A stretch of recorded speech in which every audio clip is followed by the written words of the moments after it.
Hello everyone, कैसे हैं आप सब।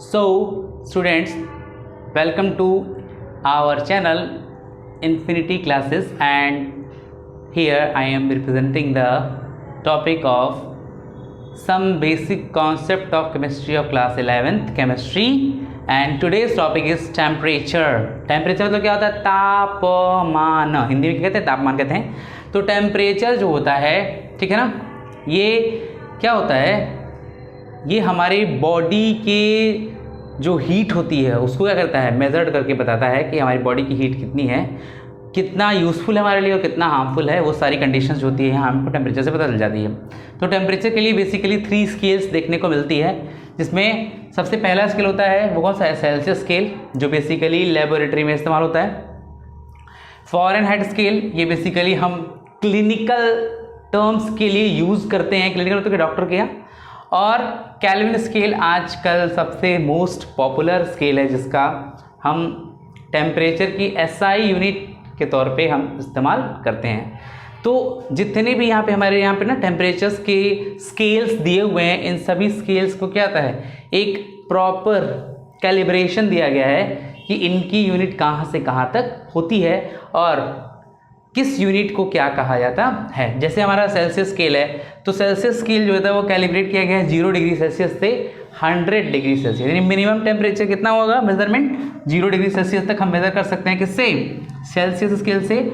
और 100 डिग्री सेल्सियस मैक्सिमम हम यूज़ कर सकते हैं, मैक्सिमम मेजरमेंट कर सकते हैं। और इसका सबसे ज़्यादा इस्तेमाल कहाँ होता है? लैब में। जो भी प्रैक्टिकल लैब होता है उसमें इसका इस्तेमाल किया जाता है, ठीक है।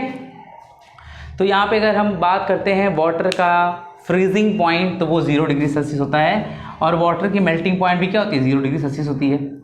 वाटर की बॉइलिंग पॉइंट कितनी होती है? 100 डिग्री सेल्सियस। तो इसी से क्या होता है, हम फाइंड आउट कर लेते हैं कि मैक्सिमम जो मेजरिंग यूनिट होती है वो कितनी होती है? 100 डिग्री सेल्सियस। और इसीलिए 100 डिग्री सेल्सियस पे वाटर बॉईल करना शुरू कर देता है और वही उसकी बॉइलिंग पॉइंट कही जाती है। और इसका सबसे ज़्यादा इस्तेमाल कहाँ होता है? मैं बार बार कह रहा हूँ, लैब में इस्तेमाल किया जाता है। किसका? सेल्सियस स्केल का। समझ में आ गया आपको? दूसरी बात हम करते हैं Fahrenheit scale. Fahrenheit scale basically ये जो डॉक्टर्स होते हैं ना, बुखार मेज़र करने के लिए फ़ारेनहाइट स्केल का इस्तेमाल किया जाता है। और ये बेसिकली क्लिनिकल पर्पस के लिए यूज़ किया जाता है। क्लिनिकल पर्पस क्या है? डॉक्टरी के लिए इस्तेमाल किया जाता है। डॉक्टर्स का इस्तेमाल करते हैं, बुखार वगैरह मेज़र करते हैं। और इसका जो लीस्ट मेजरमेंट होता है वो 32 डिग्री फ़ारेनहाइट होता है और हाईएस्ट मेजरमेंट होता है 212 डिग्री फ़ारेनहाइट होता है। इसीलिए बुखार जो होता है ना वो 99 डिग्री सेल्सियस नहीं होता है, फ़ारेनहाइट होता है, समझे ना। सेल्सियस होगा तो फिर निकल लेंगे हम, ठीक है। सेल्सियस की बात करें तो मैक्सिमम, अगर बॉडी टेम्परेचर की बात करें तो बॉडी टेम्परेचर जो होती है वो 35 टू 37 डिग्री सेल्सियस तक होती है। और यही जब राइज करता है तो बुखार फील होना शुरू होता है, ठीक है। और यहाँ पे फ़ारेनहाइट स्केल में जो बॉडी का टेम्परेचर होता है हमारे, वो 96 से 98 डिग्री फ़ारेनहाइट के बीच में होता है। ये भी ज़्यादा ही है, 98, ठीक है।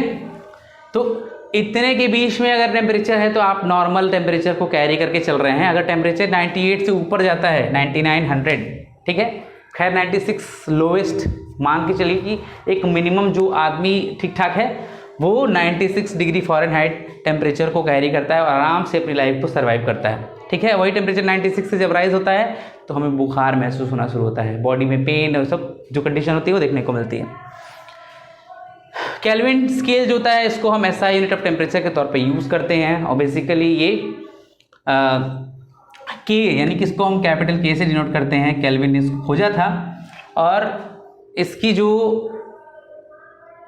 स्टार्टिंग पॉइंट जो होती है या लास्ट पॉइंट जो होती है वो कितनी होती है? 273.5 केल्विन, 1.5। ये एक फिक्स्ड मेजर्ड यूनिट होती है किसकी? केल्विन स्केल की, ठीक है।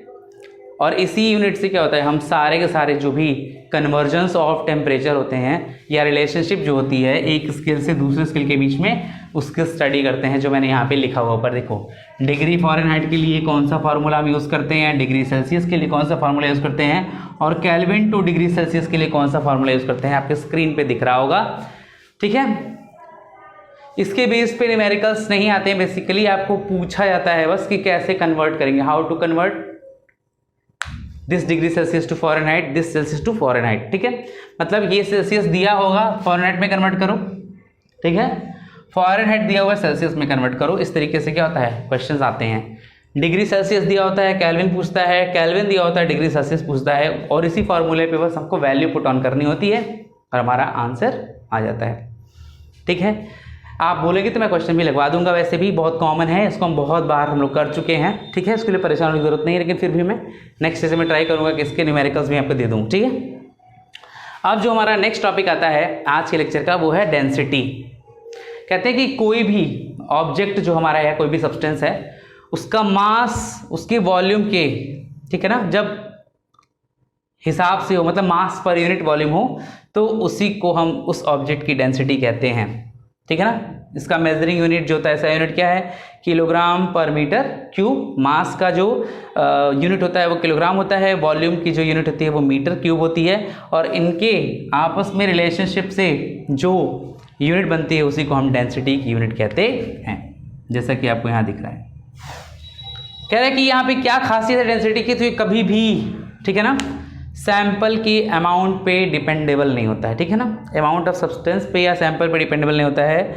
इसमें जो मास और वॉल्यूम होता है वो एक दूसरे के क्या होते हैं, डायरेक्टली प्रोपोर्शनल होते हैं। अगर वॉल्यूम बढ़ाओगे तो मास बढ़ेगा, मास बढ़ाओगे तो वॉल्यूम बढ़ेगा, मतलब दोनों साथ साथ बढ़ते हैं, दोनों साथ साथ कम होते हैं।